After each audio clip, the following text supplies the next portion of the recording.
These programs are extremely problematic for health and safety. They're also problematic for solidarity, and many of them divide our members from each other, and that's part of the purpose, that we're trying to build strong unions, and many in management are trying to tear that solidarity apart. But the latent cause analysis is completely human-based.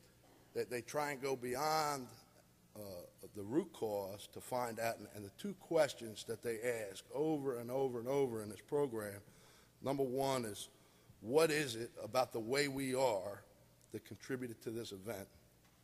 And number two is, what is it about the way I am that contributes to the undesired work culture? So the top six faults that contributed to accidents and injuries were all of us.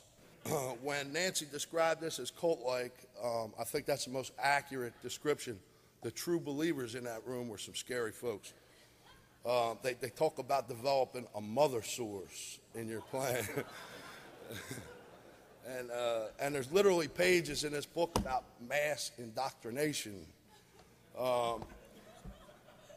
It's funny stuff until you think that some of our folks are being subjected to this, and some folks buy into it, and it's sort of hard to blame them, because they do speak, they coach this in terms that we're used to, and they try and suck you in on the root cause stuff, but then they want to say, yeah, we're going to talk about the root cause. The root cause is you, by the way, but you know, strong joint health and safety committee is the backbone of any strong local union. And we had just signed a top agreement a couple months, I think, before they brought this in. So I really think it was a strategic thing on behalf of our company.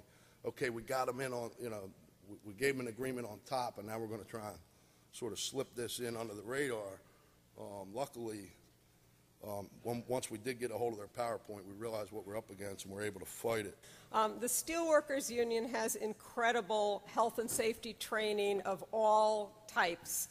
And there is specific training about what's wrong with these kinds of programs, what do we want and what don't we want and why. And I think everybody out there should be familiar with the kinds and ranges of health and safety programs and take advantage of that. We come out to local unions, you know, across North America.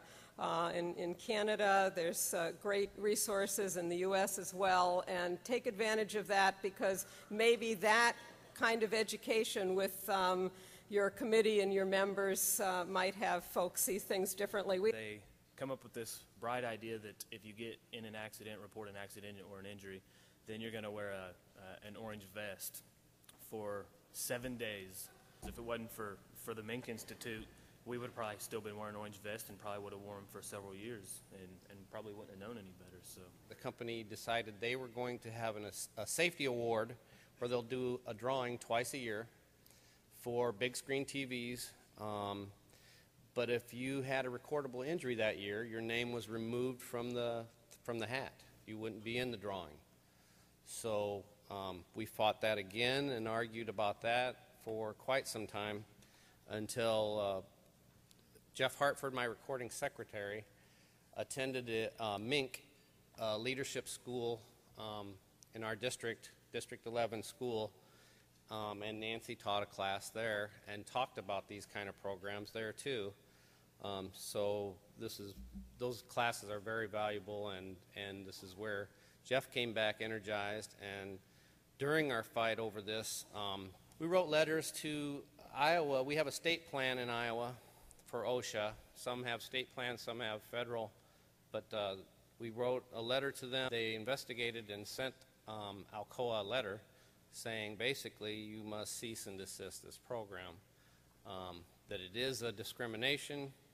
You cannot discriminate against anyone for reporting injuries, and I encourage everyone to fight these things and use every resource you have, whether it's OSHA, the international staff are great about it, and you know, attending these schools is where some of these answers came from, and I encourage everybody to use that. Company, this is a discriminatory program, but since you started it, you got to continue it, but you got to continue it in a non-discriminatory way. It's got to be open to everybody. Sunoco invented the safety hoagie, right? If we went all week without an injury, we got a safety hoagie. And we eventually convinced Sunoco that, how about if just every Saturday on these projects you give everybody a hoagie and talk to them about safety, right? Regardless if anybody got hurt. And we got rid of the safety hoagie that way. At our local, I think one thing that we enjoy more than prizes and gifts is challenging the company on things like this and winning.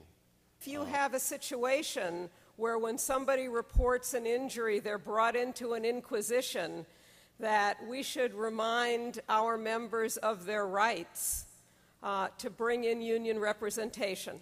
And we can train our stewards and others that if they go into one of these inquisition-type meetings, they can take it over. And before the supervisor or management official opens their mouth to find out what our member did wrong, our steward or our health and safety rep will say, we want to talk about the hazard that created this injury and what you're going to do about it to eliminate it or reduce it or prevent it. And that any one of our locals can engage in a program where we have our representatives trained to go in with workers who have injuries to report and just help them be able to not be intimidated and to also take on the hazards that cause that injury. These policies and programs that discourage our members from reporting injuries and illnesses also prevent us from identifying the hazards that are going on to create injuries and illnesses and sometimes death. And so we know that these policies and programs and practices can be very deadly.